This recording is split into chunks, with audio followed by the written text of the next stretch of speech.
Queremos agradecer a todo el staff de profesores, de instructores y la dirección de este programa de edificación, de construcción de conocimiento. Felicitamos y agradecemos también al equipo de trabajo de Escuela Bíblica para Siervos. Tengo el placer de estar compartiendo lecciones durante unos 3 años, casi. Creo que desde que comenzó el curso, el hermano Fernando estuvo siempre tomándome en cuenta, así es que agradezco mucho eso. Y también agradezco mucho, y esto sí quiero admirarlo y reconocerlo, que este ministerio, este proyecto, simplemente tiene el propósito de educar, fomentar el conocimiento bíblico de una forma gratuita, bajo el esfuerzo de la dirección de este programa virtual. Nació así, ha seguido así durante bastante tiempo y yo felicito al equipo de trabajo. Además, quiero reconocer que la libertad de cátedra en esta escuela marca una diferencia y eso tómenlo muy en cuenta. Esto es quizá una de las mejores bendiciones que se pueden tener, dado que usualmente tenemos preconocimientos, tenemos prejuicios sobre el texto, tenemos también ventajas y desventajas en cuanto a nuestra percepción de lo que es correcto o no, de lo que es bíblico o no, y en esa medida nos cuestionamos si, si realmente todo lo que sabemos eh, es realmente lo correcto. Es cuestionable muchas veces el, el hecho de que a veces por no leer algo desconocemos y afirmamos cosas que tal vez no son necesariamente, eh, digamos, bíblicas, en el sentido más abstracto. Entonces, en este sentido, volvernos al Antiguo Testamento, como es el caso, debemos hacerlo bajo una óptica, bajo un criterio netamente escritural. Así que vamos a tratar de conocer una terminología. Muy probablemente algunos de ustedes estén familiarizados con ciertos términos hebreos, pero en este caso, como el curso lo amerita, vamos a ir conociendo un poco más de la cultura y desde la cosmovisión hebrea, vamos a conocer cosas bastante interesantes. Espero que este curso sea lo suficientemente atractivo para ustedes, pero sobre todo que pueda calar nuestra mente para saber y conocer elementos bastante importantes del Antiguo Testamento, particularmente de lo que conocemos como Pentateuco. Vamos a hacer una oración, invito que estén todos listos para hacer una oración por gratitud, un agradecimiento porque nos ha dado un nuevo día, porque hemos tenido la oportunidad de trabajar, de estar activos en las diferentes tareas del día a día, así es que vamos a elevar una oración de gratitud a nuestro Dios. Padre, gracias le damos en esta preciosa noche porque nos ha regalado la maravillosa oportunidad de estar en este curso. Gracias porque alrededor de este día hemos trabajado, hemos realizado diferentes tareas, tanto en el hogar como fuera. Gracias por nuestros hijos, gracias por tus bendiciones. Esto te lo encomendamos, Padre amado, y te lo agradecemos en el nombre de tu Hijo, nuestro Señor Jesucristo, por quien oramos y gracias damos. Amén y amén. Muy bien. Bienvenidos, bienvenidos. Quiero familiarizarme con ustedes también. Por favor, activen sus cámaras quienes ya están en el curso. Por favor, recuerden que esta es parte de de los requerimientos y esto lo he tomado muy en serio. Nos lo ha dejado saber muy bien el hermano Fernando. Yo creo que en cada curso le dicen lo mismo, así es que esto no es nada nuevo. Activar sus cámaras, los que no la tienen activa, y le doy la bienvenida cordial, que se sientan bienvenidos, siéntanse como en su casa, literalmente. Hermano Raúl, mi gran amigo Raúl, ya le he impartido varias clases también, ya lo he exhortado firmemente en varias lecciones, así que tengo la oportunidad de ver de nuevo en otro curso más al hermano Raúl, a Melvin Canil, a Mara, a Alba, a Ana, a Herminia también, hermana Herminia. una compañera de milicias en el Señor. Ya hemos evangelizado juntos también, ¿verdad? Ana Herminia, hemos andado haciendo misión evangelística. Hermana Keila Morales, Migdalia, Sergio y Oneida. Bienvenidos, todos bienvenidos a este curso. Eh, Tengo la buena fortuna, digamos, de empezar muy joven dando clases. Yo inicié a los 19 años a dar clases de teología. Eso es hace ya algunas lunas. Y es primera vez, si yo no estoy mal, es primera vez que asumo la clase de Pentateuco. Es muy extraño porque nunca había impartido esta clase, así que para mí también es una meta, un desafío y un noble deseo, por supuesto.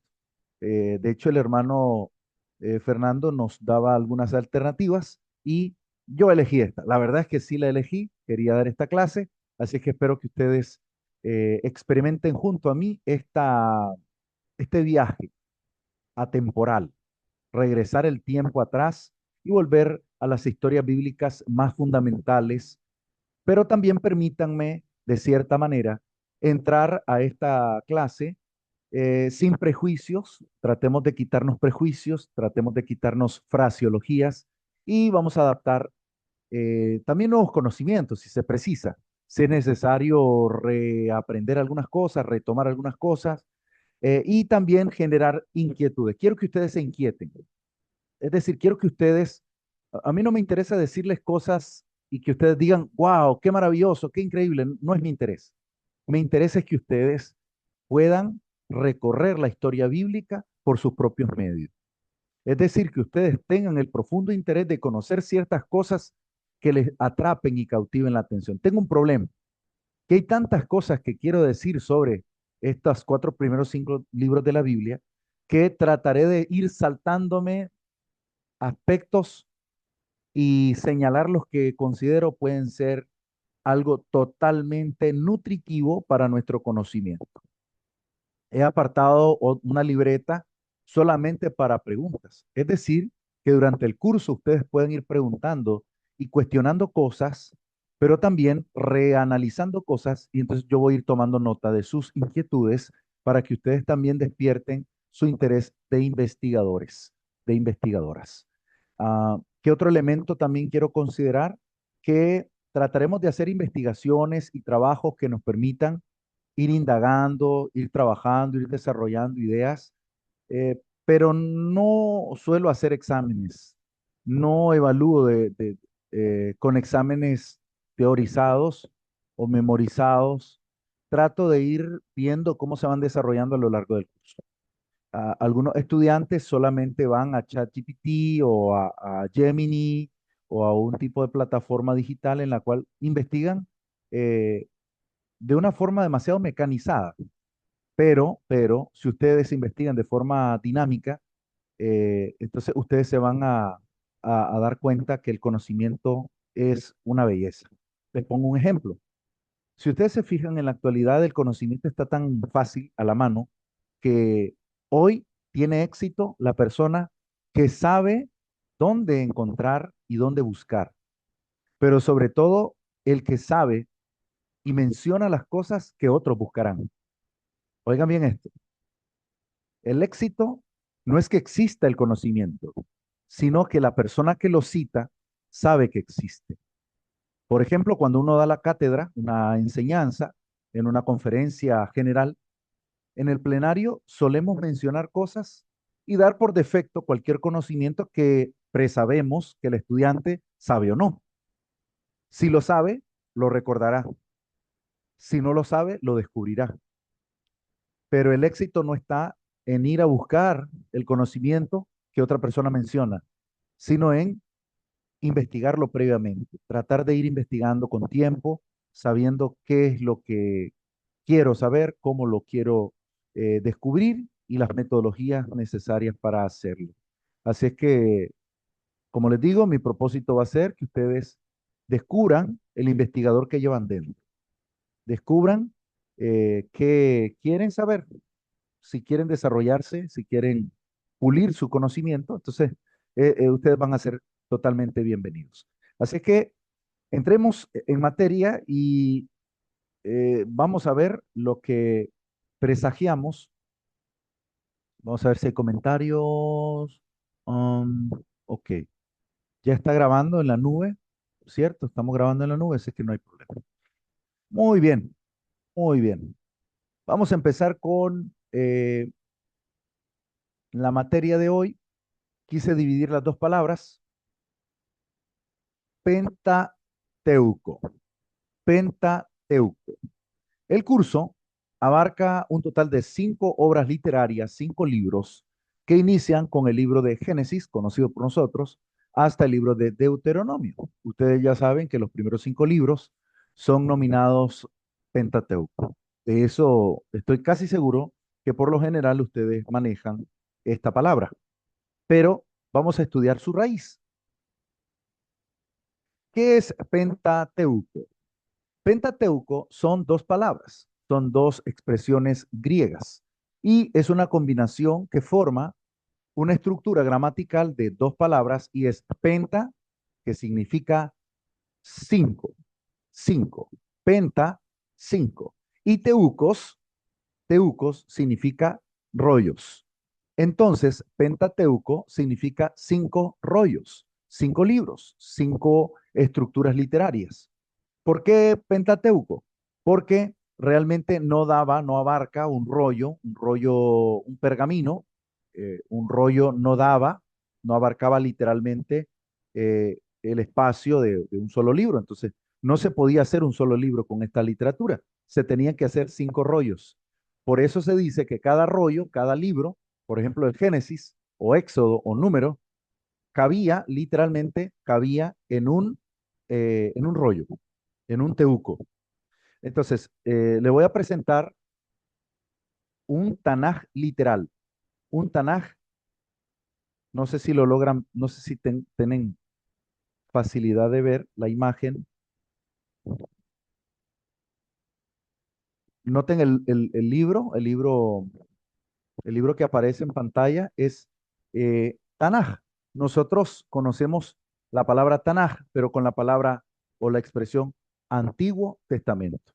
Lo que para el mundo cristiano es Antiguo Testamento, para los hebreos es Tanaj, el Tanaj. Luego vamos a explicar un poco más sobre el Tanaj. Y luego van a practicar la palabra Tanaj. Quiero que ustedes también pronuncien algunas palabras hebreas. Ok, ¿qué es esto? ¿Qué creen ustedes que es esto?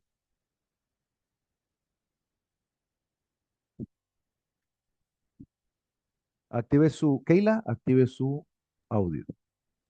La Torah. En este caso, este es el Tanaj completo. Este es todo el Tanaj. Aparece toda la obra literaria del Antiguo Testamento. Y aquí está incluido la Torá. Está incluido la Torá. Pero este es literalmente el rollo en hebreo original, solo que es miniatura. Tiene que leerlo con lupa. Lo guardé desde hace algunos años, ha sobrevivido conmigo durante bastante tiempo y hasta que consiga un relicario, ahí lo voy a tratar de medio conservar. Esto es algo que aprecio mucho, ah, y lo conservo y lo llevo cuando voy a dar clases de Antiguo Testamento, alguna materia o alguna asignatura.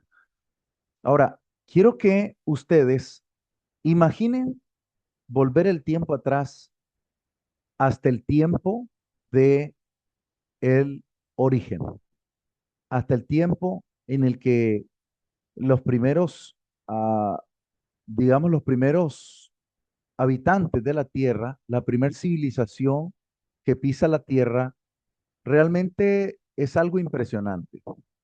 Y no hemos llegado a cuestionar, al menos muchos profesores, no hemos llegado a cuestionar si el caso de Adán y Eva es un caso, digamos, representativo de la humanidad, más que la historia de un hombre y una mujer, sino como un caso representativo. Esto vamos a dejarlo en el asador, digamos como una inquietud.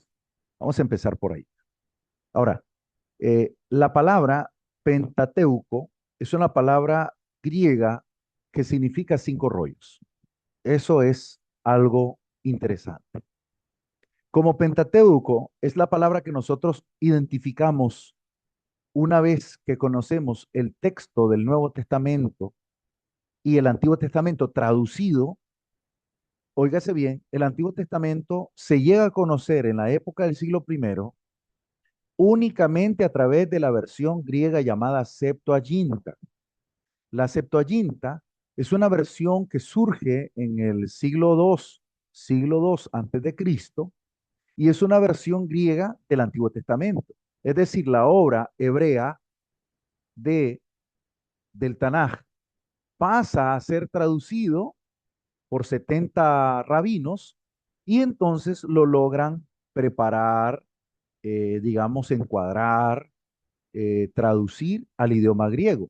¿De qué idioma pasa el Tanaj? Pasa del hebreo y el arameo al griego. Pero en el Tanaj, como tal, hay tres obras, o sea, hay tres estructuras y una de ellas es la Torá. La Torá. Ahora, creo que el lunes o el viernes, ustedes tendrán una materia que se llama Antiguo Testamento. De allí, ustedes van a recoger una descripción un poco más clara de lo que es la Torá, los escritos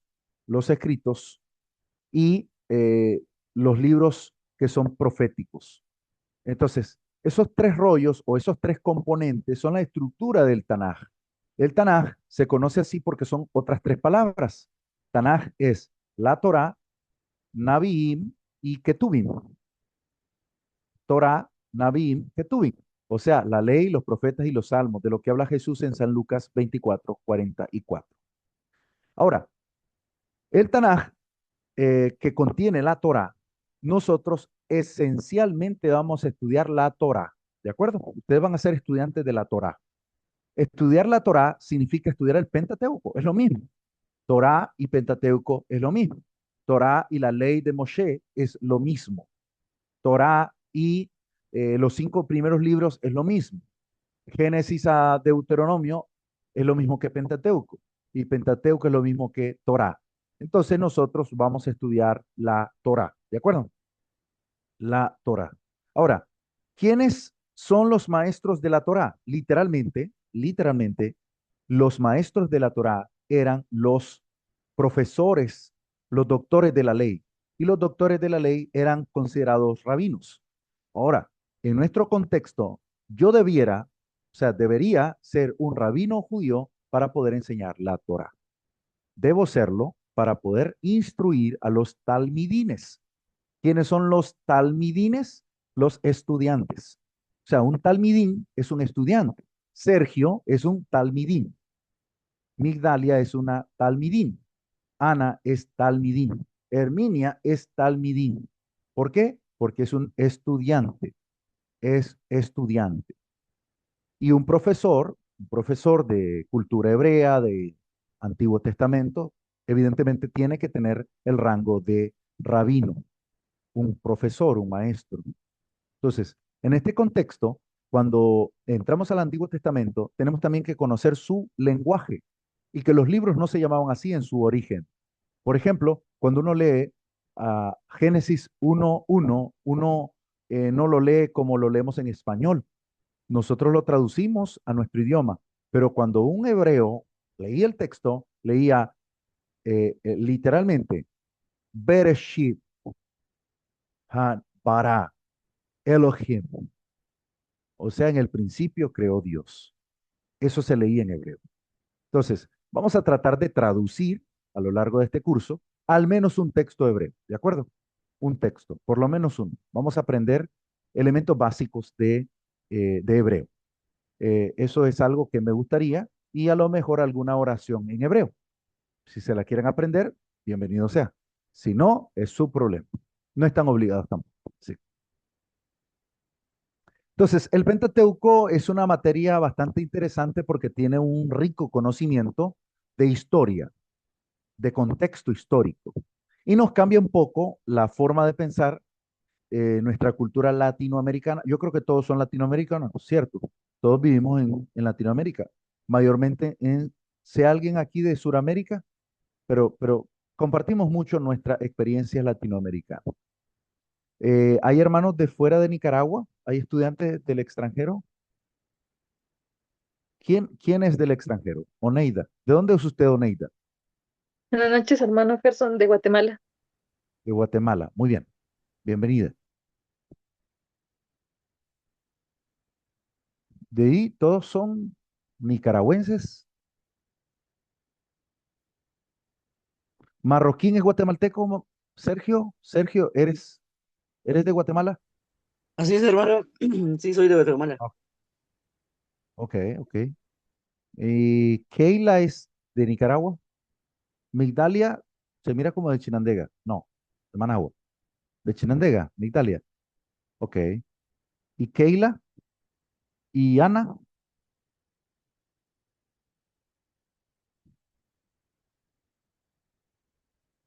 Muy bien. Ahora, como todos, en su mayoría, estamos bajo el contexto latinoamericano, vamos a ver que la cultura nuestra difiere en gran medida de la cultura de los hebreos, de los israelitas. Entonces, en este sentido, vamos a tratar de ver ese componente histórico que cambia muchísimo el panorama. Entonces, eso es algo que evidentemente nos va a, a cambiar un poco la experiencia. Entonces, digamos lo siguiente. Del Antiguo Testamento, el Pentateuco está construido por Génesis, Éxodo, Levítico, Número y Deuteronomio, ¿verdad? Génesis, Éxodo, Levítico, Números y Deuteronomio. Muy bien. Ahora, esta es la Torá. ¿Qué es la Torá? Torá no es ley. Literalmente la Torá no es ley. Nosotros la hemos traducido al español por ley, pero la Torá es una instrucción que es algo más profundo, es algo más complejo, es algo más dinámico. Entonces, para la percepción hebrea, la Torá era instrucción. ¿Qué más era la Torá? Era enseñanza. Sí. Entonces, la Torá es un término más amplio que simplemente una ley, porque una ley es una ley que se cumple y ya. Pero la Torá era una instrucción, era una enseñanza inductiva, profunda, de gran aplicación. Ahora, dentro de la Torá encontramos, por ejemplo, la historia del plan de Dios. Encontramos el plan de Dios descrito para la humanidad y cómo éste expone de forma profunda el plan que Dios tiene con la humanidad. También encontramos, por ejemplo, muchas referencias proféticas en la Torá. Encontramos también el propósito y plan de salvación de Dios para la humanidad. Encontramos la elección de Dios hacia Israel como pueblo, como nación. Nos hace también encontrar a un Dios todopoderoso, creador, Dios celoso, Dios que no permite variación en la humanidad. También necesitamos conocer, en este contexto del Pentateuco, necesitamos conocer, por ejemplo, cuáles son las raíces del Pentateuco. Y esto es algo que sí realmente vale la pena conocerlo, vale la pena descubrirlo, porque merece de parte de nosotros cierto grado de profundidad para entender las razones por las cuales el Pentateuco llega a nuestras manos. Por ejemplo, hay unas obras que quiero mencionárselas. Oigan bien, estas obras literarias, a lo mejor un día las leen si quieren, pero tenemos una obra llamada, de un autor llamado Ben Sirá. Ben Sirá escribió una obra llamada Siriácides y Eclesiástico. En Eclesiástico, esta es una obra deuterocanónica. Es una obra que usted la puede encontrar en algún libro católico que incluye versiones no canónicas. Eh, Ahora, en esta obra, por ejemplo, en el capítulo 24, verso 40, 24-23, aparece la referencia acerca del Pentateuco en esta obra de Eclesiástico 24-23. Otra obra importante, que esta no la he leído, pero tengo yo pendiente durante este curso, como para mis tiempos libres, voy a leer la vida de Moisés porque estoy interesado algo en la vida de Moisés que me llamó la atención. Entonces, en la vida de Moisés, en la vida de Moisés, la obra de Filón, un hebreo bastante reconocido, en el capítulo 3 versículo 39 él expone la historia del Pentateuco. Otra obra también importante, de las cuales he leído un par de Flavio Josefo. Josefo es un escritor bastante importante de historia de contexto judío y él escribió una obra de varios volúmenes. Entonces, solamente en Antigüedades, el volumen 4, en Antigüedades, el volumen 4, exactamente en el capítulo 8, verso 48. Él menciona a Moisés como autor del Pentateuco, como historia. Luego también tenemos, por ejemplo, en la Mishnah, en la Mishnah, en la Mishnah, luego vamos a explicar un poquito de esto, pero creo que en Antiguo Testamento lo van a ampliar mejor.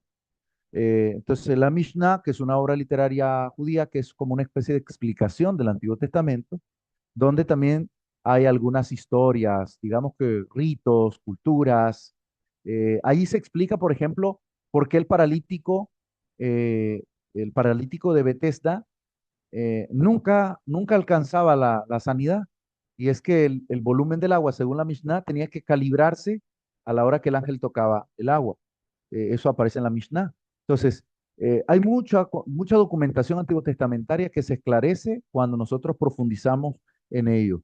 Entonces, en la Mishnah, por ejemplo, vamos a encontrar en el capítulo de, de la obra titulada, siempre de la Mishnah, llamada, esta no la he revisado, pero se llama Pirkei, Pirkei Avot, Pirkei Avot. Pirkei Avot se escribe Pirque, Avot, A-B larga O-T, H. Capítulo 1, versículo 1. También se cita allí. Y en el Talmud judío, en el Talmud se encuentra una documentación de Baba Batra, así se llama la porción, Baba Batra, y esta obra exactamente en el capítulo, mm, sería en el verso 14b, ahí aparece. Estas son obras literarias hebreas antiguas.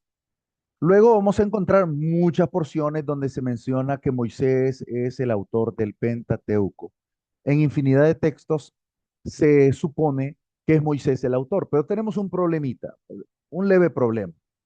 Y de esto hay muchas investigaciones de la alta crítica sobre el Pentateuco y es que se mencionan críticas como, por ejemplo, Moisés ni siquiera ha nacido y ya el libro de Génesis va siendo narrado. Si ustedes se fijan, Génesis se narra y Moisés apenas nace en el capítulo 2 del libro de Éxodo.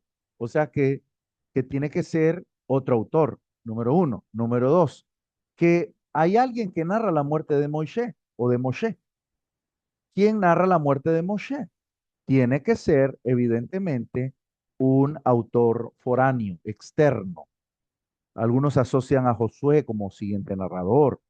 En tal caso, como quiera que sea, en esta referencia importante del Antiguo Testamento, hay una increíble lista en la que aparecen estas, estas referencias muy interesantes sobre la veracidad del Pentateuco. ¿Cuáles son? ¿Alguien la anotó? ¿Cuáles son las obras literarias externas que mencionan la Torá, la Torá de Moisés?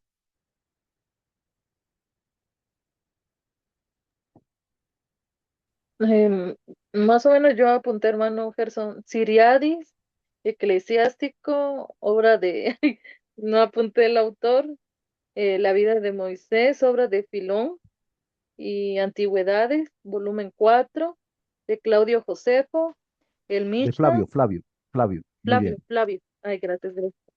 Hasta ahí, hermano, me quedé Flavio. Gracias. La Mishnah, La Mishnah, la Mishnah y el Talmud. Talmud. Ay, Talmud. Muy bien. Por lo menos ahí tenemos un contexto histórico de eso y nos permite identificar la veracidad del texto o la raíz del texto. Ahora, hay algo que no siempre lo menciono, pero me gustaría explicarlo a ustedes, y es que mucha de la referencia del Antiguo Testamento es a veces interesante de reflexionar o de profundizar, pero hay un investigador que profundiza mucho el tema del Pentateuco y que propone una hipótesis. Oigan bien esto, hipótesis, que es una hipótesis. Una hipótesis es un planteamiento que permite que se le investigue, se le cuestione, se le evalúe y definitivamente es algo que permite investigar un asunto. Entonces, una hipótesis es un planteamiento. No es un planteamiento que podamos determinar como veraz en absoluto, pero es un planteamiento interesante al cual podemos nosotros abocarnos para investigar, para cuestionar y para analizar. Pero este planteamiento nos dice por un autor de nombre J. G.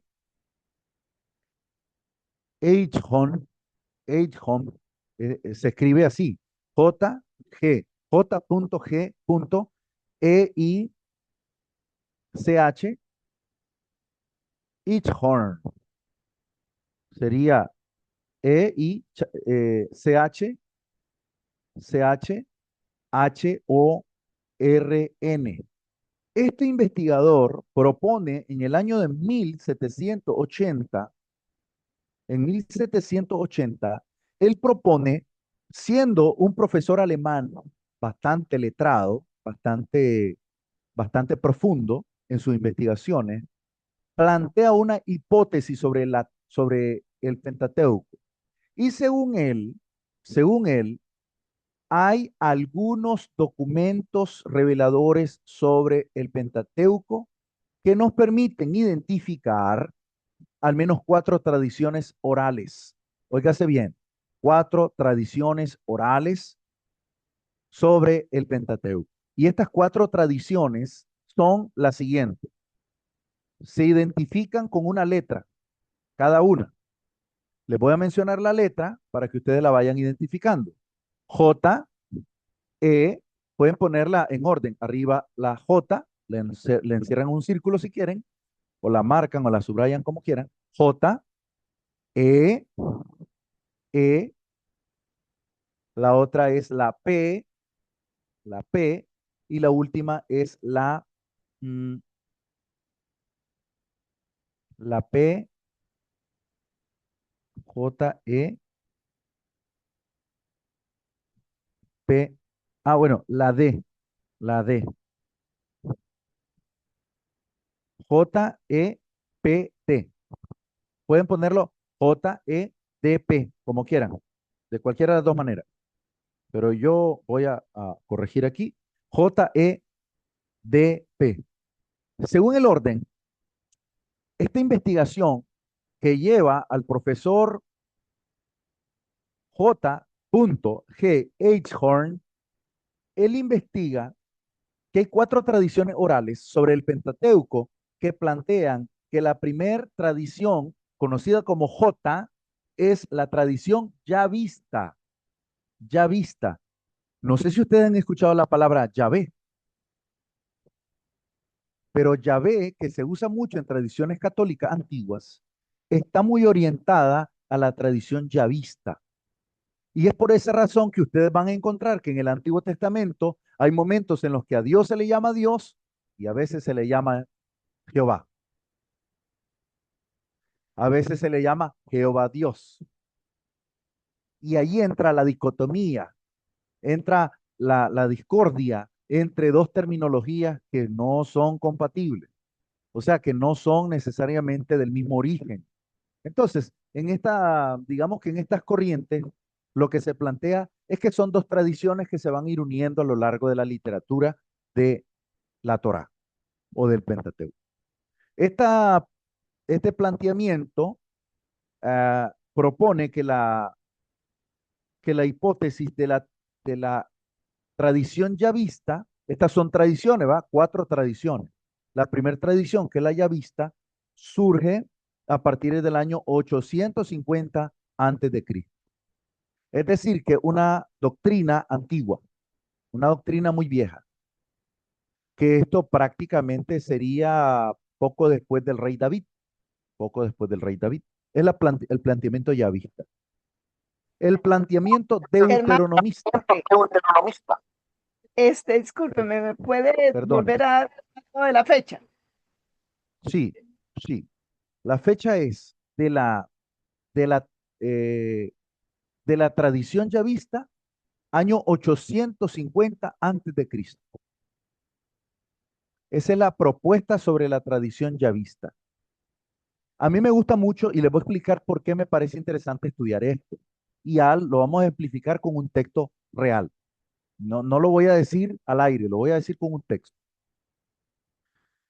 La tradición yavista, 850 antes de Cristo. La tradición deuteronomista, con la D, deuteronomista, deuteronomista. Lo voy anotando yo para ver qué tan rápido son ustedes para anotar. Y esta nace en el 621 antes de Cristo. 621 antes de Cristo.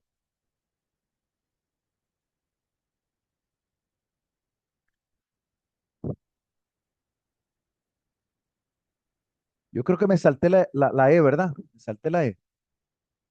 Perdónenme, perdónenme. Ahora completen la E. La E es la tradición eloísta. La tradición eloísta es la que usa la terminología Elohim. Elohim. ¿De acuerdo? Elohim.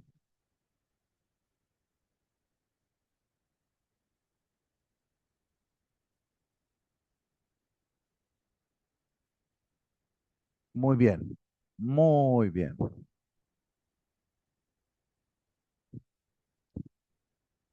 Muy bien. Ahora vamos con otro elemento. Otro elemento importantísimo. ¿Cuál es el otro elemento importantísimo? La tradición, bueno, la tradición eloísta surge en el 750 antes de Cristo. 750 antes de Cristo, es decir, 100 años más tarde que la yavista.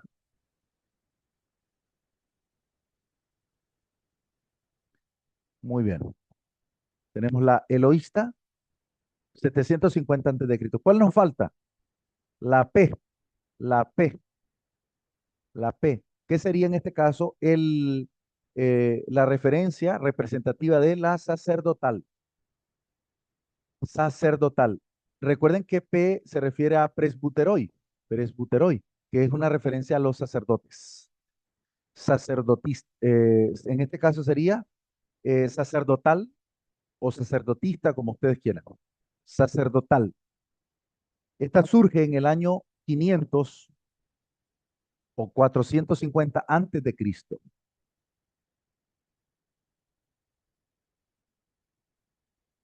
Algunos conservadores, cuando se planteaba esta intervención, digamos, esta propuesta, saltaron en contra de la propuesta porque la veían como demasiado irracional o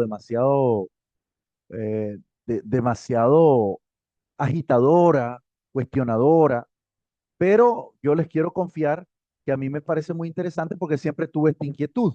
Les pongo un ejemplo. Vayamos a Génesis capítulo 1. Vayamos a Génesis 1.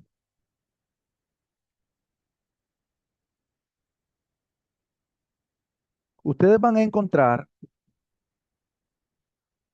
que en Génesis capítulo 1, del 1 hasta el versículo 31, si yo no estoy mal, que tiene 31 versos, esta primera porción,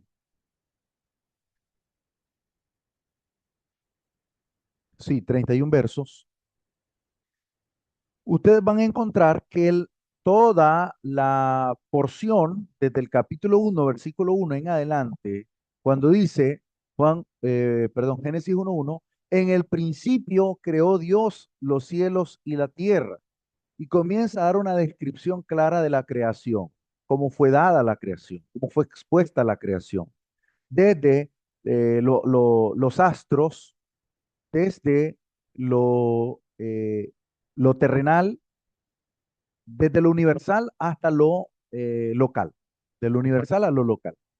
Pero cuando ustedes van al capítulo 2, aparece un orden un poquito diferente y una descripción de narrativa un poquito diferente. Capítulo 2, versículo 1. Oiga bien, el 2:1 y 2 hasta el versículo 3, hay un detalle que a nosotros nos debe de abrir los ojos muy ampliamente. Fueron pues acabados los cielos y la tierra y todo el ejército de ellos. En otras palabras, fue hecho lo celestial, los astros y lo material, la tierra. Algunos traducen este ejército como si fueran los ángeles, pero realmente es algo cuestionable, dado que aquí la referencia de los astros es el ejército, se refiere a las estrellas. Y acabó Dios en el día séptimo la obra que hizo y reposó el día séptimo de toda obra que hizo. Esto es interesante. Permítame que me detenga allí. Esta es una porción que no obedece a la norma literaria de todo el capítulo. Les voy a explicar por qué. Esta no es una porción lógica según se va describiendo el texto. Es más bien una especie de porción añadida por tradiciones orales como las que estamos estudiando. Muy probablemente, y esta es una propuesta, muy probablemente esto de que se inserte el día séptimo como parte de una referencia del reposo, del descanso, del Shabbat, no obedece a esta porción en ningún caso. En todo el libro de Génesis no se menciona el Shabbat. No hay Shabbat. No es una ley, no es una norma todavía. La norma aparece hasta el capítulo 20 del libro de Éxodo. No es de Génesis 2. Es de Éxodo 20. Entonces, esta porción muy probablemente está acuñada a razón de los sacerdotes que formaban parte de la tradición narrativa del Bereshit, o sea, del Génesis. Del Génesis. Entonces, es una hipótesis bastante interesante porque incluso Dios bendice el día séptimo y lo santificó. Esta santificación no obedece a ninguna porción de ese contexto. Realmente es una porción de Éxodo 20. Entonces, el ligar esa historia es realmente parte de la cultura, parte de la tradición del guardar el Shabbat. Y lo que se hace en este caso, lo que se propone es descubrir que los sacerdotes antiguos trataban de poner el Shabbat en primer lugar desde la creación. Era como poner el Shabbat desde la creación, como plantear que tenía que guardarse el Shabbat desde los orígenes, cuando en realidad en este tiempo ni siquiera Adán fue mandado a guardar el sábado.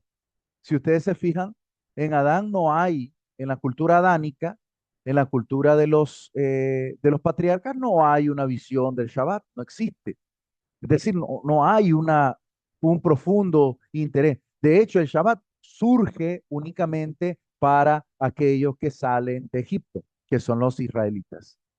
Entonces, este es como una universalizar el Shabbat, cuando realmente no obedece a esa porción. Eso por un lado. Ocurre lo mismo con el diezmo, cuando trae el diezmo. Recuerden ustedes el diezmo del botín de tiempos de Abraham, cuando ocurre en el antiguo pacto, exactamente en el tiempo de los patriarcas, en tiempo de Abraham, se da el caso del diezmo en este caso, hacia, eh, hacia Melquisedec. En este caso, ese fue un caso muy particular y no obedece a toda la porción. Muy probablemente se refiera de la misma manera a una porción sacerdotal. son porciones sacerdotales que influyen grandemente en la Torá. Ustedes lo van a encontrar a lo largo de varios episodios, van a encontrar episodios en los cuales se impregna muchísimo el caso de esas situaciones. Vamos a encontrar también territorios, lugares, contextos en los cuales se presenta una dinámica muy religiosa, una dinámica muy cultural. ¿Qué más podemos decir sobre estas tradiciones? Que estas tradiciones aportaron ciertas investigaciones profundas para el conocimiento de de este tipo de investigaciones. También hay otras personas que cuestionan el Pentateuco, lo ven como una obra en la cual si Moisés no la escribió, entonces no es válida. Eso plantean algunos críticos bíblicos. Sin embargo, lo que se puede otorgar con la paternidad literaria que se le da en bastantes textos bíblicos en las que se autoriza a Moisés, esa va a ser su tarea para la otra semana. Van a buscar textos del Antiguo Testamento y del Nuevo Testamento en donde se verifique la autenticidad y la paternidad literaria del texto. ¿Qué es paternidad literaria? ¿Qué es paternidad literaria? Es la autoridad bajo el nombre que rubrica o que firma el libro. Les pongo un ejemplo. ¿A quién se le da la paternidad literaria del libro de Isaías? ¿A quién? A Isaías. ¿A quién se le da la paternidad literaria del libro de Salmos? Salmos de David. Paternidad literaria de Eclesiastés. A Salomón. Paternidad literaria del libro de San Marcos. A Marcos. Y así sucesivamente. La paternidad literaria es la autoridad bajo la cual se le plantea la narrativa del texto. Y en este caso, la paternidad literaria del Pentateuco es evidentemente de Moshe, es de Moisés. ¿Qué otro elemento podemos extraer en este proceso introductorio? Tenemos entonces una paternidad literaria. Tenemos también una estructura y contenido. Estructura y contenido del Pentateuco. Esto es muy bonito y les voy a explicar por qué.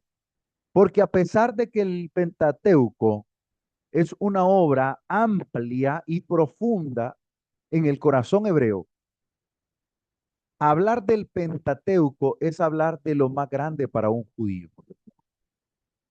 O sea, si ustedes quieren ver a un judío honrando el texto del Tanaj, muéstrenle la Torá. La Torá para un judío era algo realmente impresionante. Les pongo un ejemplo. ¿Se acuerdan de Jesús en la tentación en el desierto de Tecoa? Cuando él está en la tentación, ¿sabe qué es lo que citaba Jesús al diablo? ¿Qué le respondía? Le respondía con la Torá. Le respondió siempre con la Torá. Él no respondía a otra cosa que no naciera de la escritura, mayormente del libro de Deuteronomio. ¿Qué podemos encontrar aquí? Encontramos que la extensión literaria y cronológica abarca muchos espacios y mucho tiempo. El tiempo que abarca Génesis desde la creación realmente abarca más de 4000 años antes de Cristo y luego nos extiende la historia hasta llegar a Moisés, unos 1500 antes de Cristo. Ahora, en este contexto van a aparecer una extensión territorial que va a abarcar desde Mesopotamia, Mesopotamia que está ubicada precisamente al norte del Golfo Pérsico, lo que actualmente es Irak e Irán.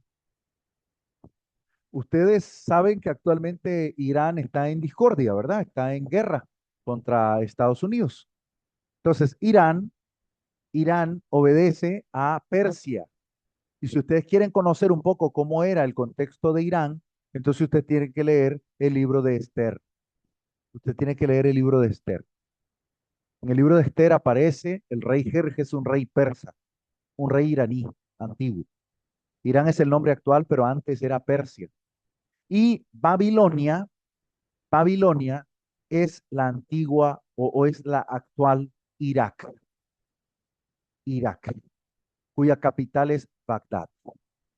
Entonces, en ese sentido, nosotros tenemos que recorrer un poco Mesopotamia, las tierras de Caldea, Sumeria, Asiria, que son las tierras que están más allá de Oriente. Y en estas tierras es donde empieza la creación. De hecho, Edén, hay dos lugares allí en Mesopotamia. La palabra Mesopotamia significa entre ríos.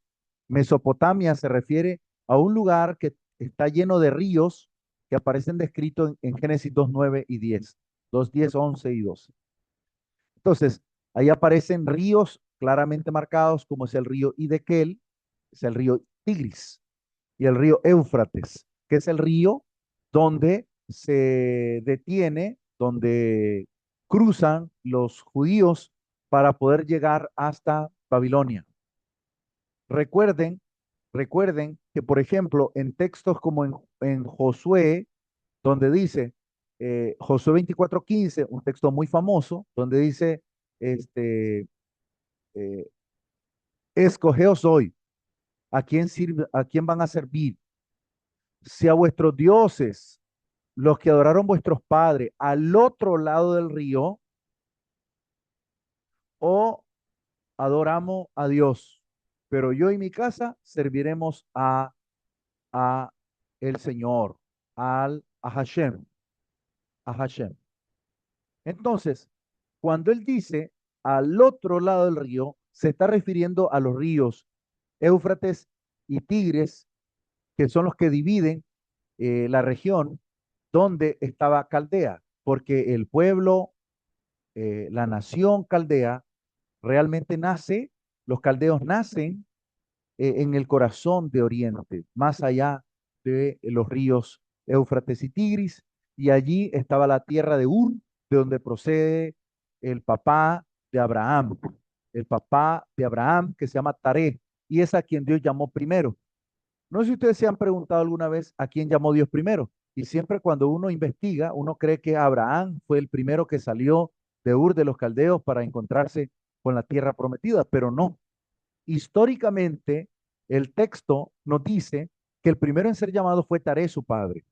Taré, su padre, fue llamado a la tierra prometida, a Canaán, y esto lo encuentran ustedes en la investigación del texto hebreo de Génesis capítulo 11, versículo 24 al 27, donde dice que Taré, padre de Abraham, padre de Nacor y padre de Harán, salen de Ur de los Caldeos a la tierra prometida, a la tierra de Canaán, literalmente.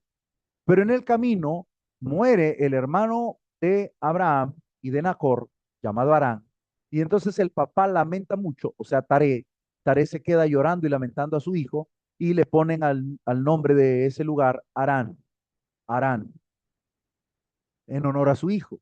Y entonces él se tiene que asentar en Harán, al norte de Canaán, y al nororiente, y entonces él se queda allí estacionado y no logra ver la tierra prometida, la tierra que Dios le iba a dar. Entonces decidió valientemente a Abraham continuar su marcha hasta llegar a la tierra prometida, tierra que fluye leche y miel.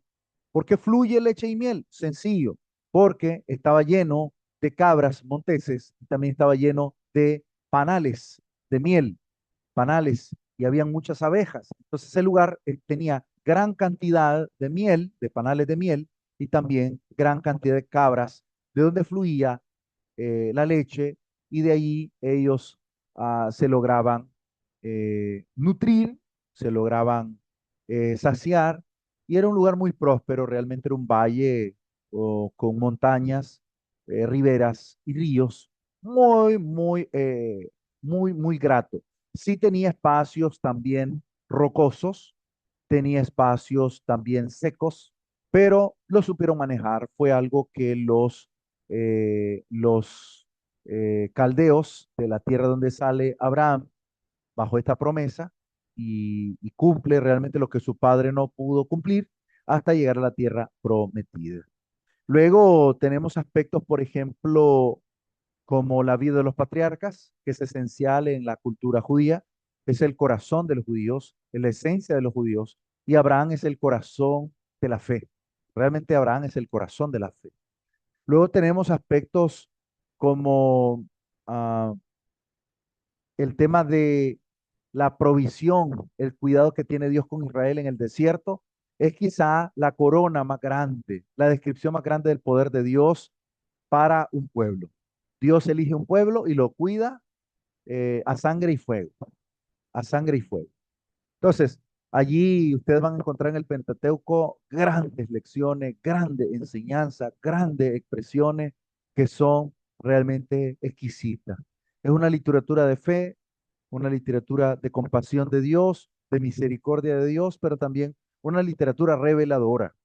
Van a encontrar ustedes también a un liderazgo de Moisés, van a encontrar vicisitudes del pueblo en Egipto, vamos a conocer naciones como Egipto, vamos a conocer naciones que están hacia el norte de Canaán, vamos a conocer Canaán, vamos a ver un poco la tierra prometida, vamos a ver personajes, vamos a ver dicotomías entre la bondad y misericordia de Dios, pero también su justicia cuando envía fuego, perdón, cuando envía fuego a esa nación rebelde de Gomorra y Sodoma.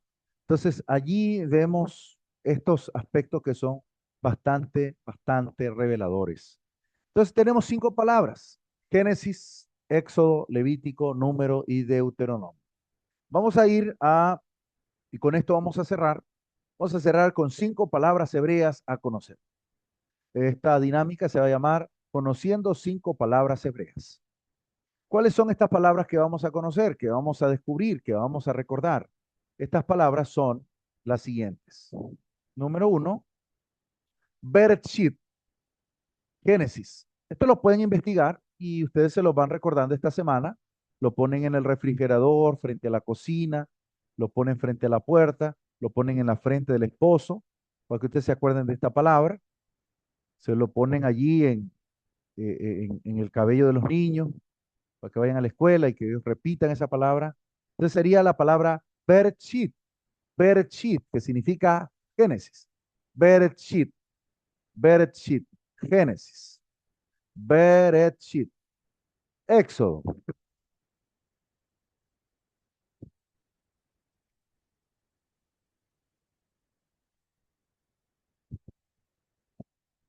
Ya se los voy a poner para que sea más fácil para ustedes, ¿les parece? Se los voy a presentar.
Muy bien.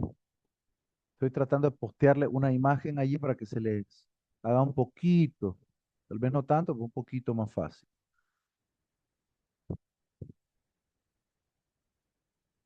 Ahí aparecen Génesis, allí.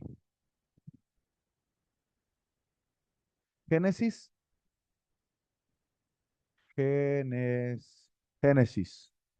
O en este caso sería Be, Beret, Beret, Shit, Bereshit, Bereshit. Shemot, Shemot, Shemot. Éxodo, Shemot. Levíticos, Levítico. Levítico es Vayikra, Vayikra, Vayikra, Vayikra, Vayikra. El otro es Bemidbar, Bemidbar, Bemidbar, Bemidbar. Devarim, Devarim, Deuteronomio, Devarim.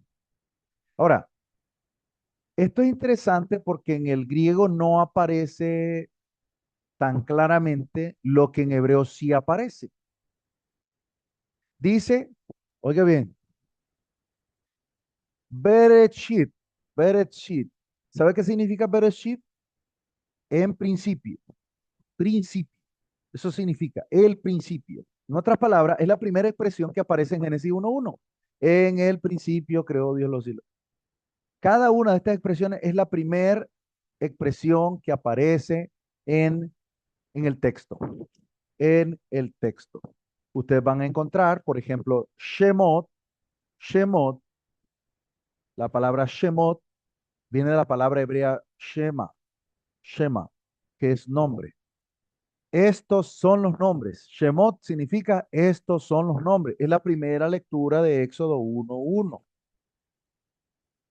Ahora, basado en ese sentido, Bemidbar, Vayikra, ¿qué creen ustedes que signifique? Vayikra, Vayikra.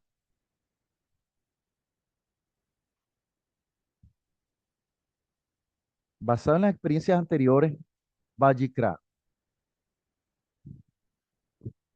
llamó, llamó, eso significa, Vayikra, llamó, Vayikra.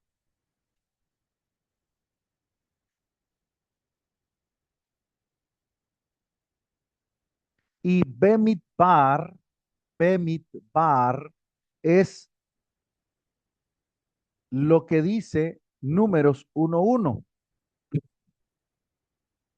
Números 1:1.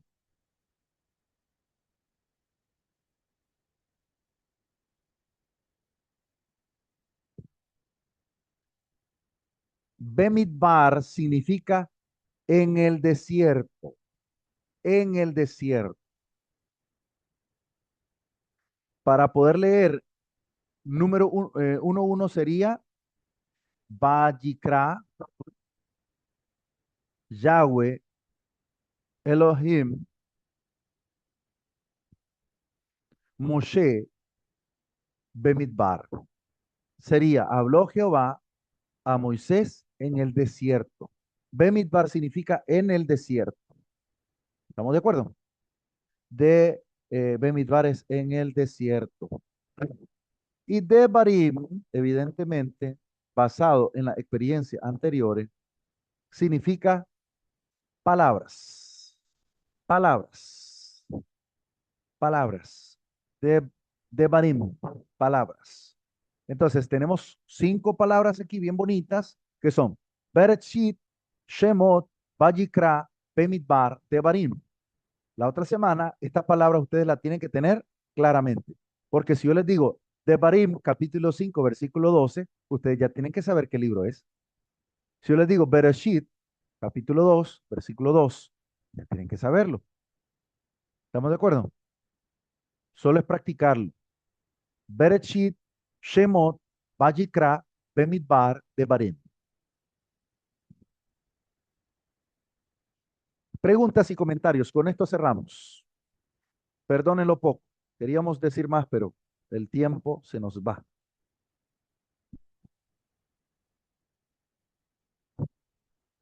Preguntas y comentarios.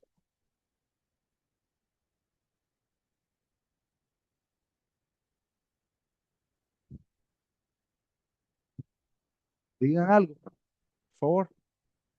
Os ruego. Profesor Gerson nos dejó como Sí, tarea investigar la paternidad literaria de Moisés, ¿verdad? así es. Así es. Buscar Los en... textos donde aparece la paternidad literaria de que Moisés es el autor del Pentateuco Ah, o de la ley, ok. de lo que conocemos como ley, de la Torá. ¿Qué palabras nuevas identificamos en esta clase? Número uno, la palabra Torah, enseñanza, instrucción. La palabra Bereshit, Bereshit, de Génesis. Génesis. La palabra Shemot, Shemot. La palabra Vayikra, Vayikra. La palabra Bemidbar y la palabra Devarim. La otra semana, al azar, yo voy a elegir a una persona para que nos diga una palabra, cualquiera que ésta sea. Así es que prepárense, por favor. Ok. Bueno, Eso por un lado. Por otro lado, ya tenemos 6 palabras nuevas, ¿verdad? Tenemos 6 palabras nuevas para nuestro léxico. 6 palabras nuevas. Ah, además de la palabra Estas son Tanaj. en griego, Tanaj. profesor. Profesor, Perdón, estas son perdón. en griego. Griego. En hebreo, hebreo, Ah, hebreo, griego. hebreo. Cuando le imparta una clase de Nuevo Testamento, sí vamos a usar mucho el griego, pero ahora no es preciso. Ok, Este es está bien. hebreo, hebreo puro. Hermano ¿qué Gerson, significa? perdone. Ay, perdón. Perdón, hermana Luisa. No, la tarea es para que se lo entreguemos dentro de 8 o se lo mandamos a su número Me, personal porque no la me lo tenemos. envían a mi número personal en Telegram. En Telegram voy a tratar de estar, voy a mandarlo al grupo si quieren, no sé si usan esa metodología, o me lo envían a nivel personal allí, este, pero me interesa que ustedes completen, por lo menos identifiquen esos textos donde Pero, aparece Moisés profe, como su número autor no del... lo tenemos, ¿sí? Entonces, a mi número, yo se lo voy a enviar allí. Le voy a decir, soy el profesor del curso, bla, bla, bla, bla, bla, bla, bla, bla, bla, bla, bla. ¿De acuerdo? Entonces yo lo pongo allí. Este, porque como estas clases son grabadas, no quiero que mi número salga en la web. Entonces, este, eso por Telegram. Trataré de usar Telegram. Casi no lo uso, lo siento, pero lo voy a usar a razón del curso. Este, ¿qué más? Ah, bueno, que se memoricen, esas sí se las van a grabar a los 5 libros en hebreo. Eso sí me interesa mucho. ¿Alguien más quiere compartir algo? ¿Qué expectativas tienen de este curso? Quiero escucharlos. ¿Qué ustedes esperan de este curso? ¿Cuáles son sus metas? ¿Cuáles son sus sueños? ¿Sus aspiraciones? Eh, para mí, profe, conocer un poco más acerca del Viejo Testamento, o sea, de los otros, estos 5 primeros libros, porque muchas veces, en mi caso, ¿verdad? Yo trabajo más con el Nuevo Testamento, poco manejo del Viejo, y pues algo interesante para mí, conocer más. eh, acerca de estos 5 primeros libros. ¿Qué nos puede decir? ¿Qué hay detrás de cada palabra o cada enseñanza que está escrito en la Torah? Muy interesante, muy interesante. Claro que sí. ¿Alguien más que quiera expresarse?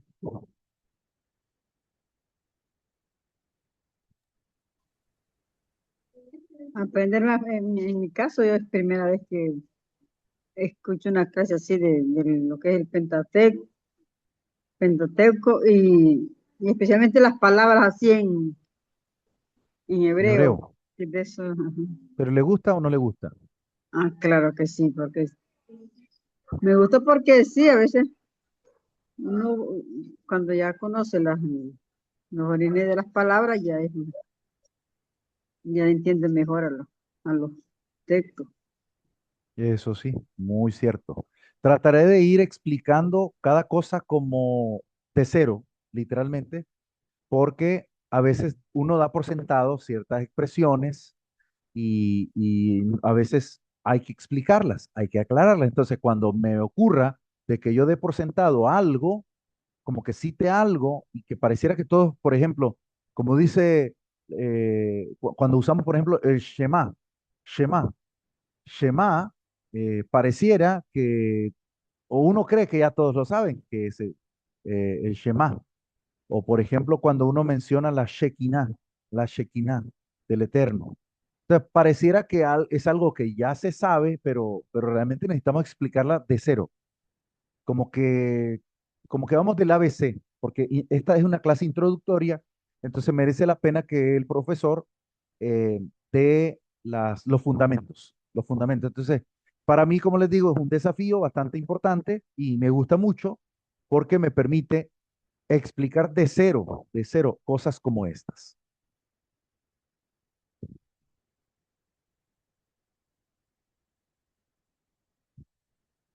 Muy bien, ¿no hay preguntas? ¿No hay comentarios más? Hermano, buenas noches. Buenas Solo noches. con la pregunta o la duda que me quedó con la Eloísta.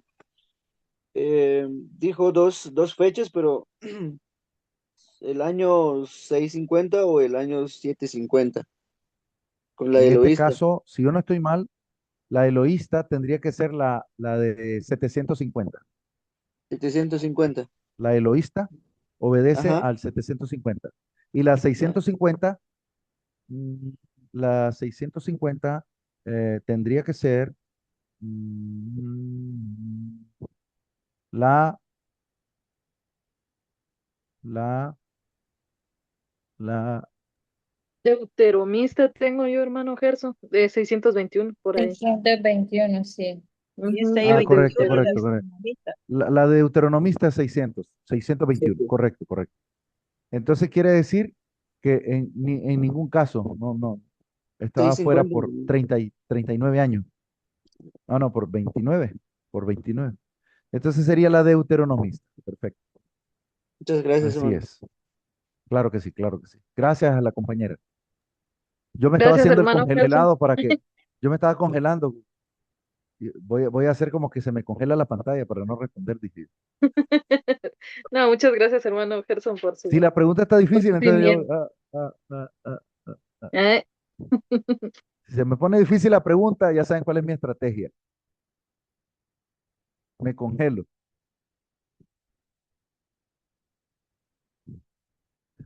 ¿Qué más? ¿Qué más quieren comentar? Bueno, si ya no hay más que comentar, vayan a descansar, que Dios los bendiga y que tengan todos una maravillosa noche. Gracias Amén, hermano. y Aquí estamos todos sigan siempre congelados. escudriñando. Buenas Está noches, mi congelado, hermano. Amén. ¿verdad? Buenas noches. En la zona de Occidente. Buenas noches. Vamos a guardar Buenas noches.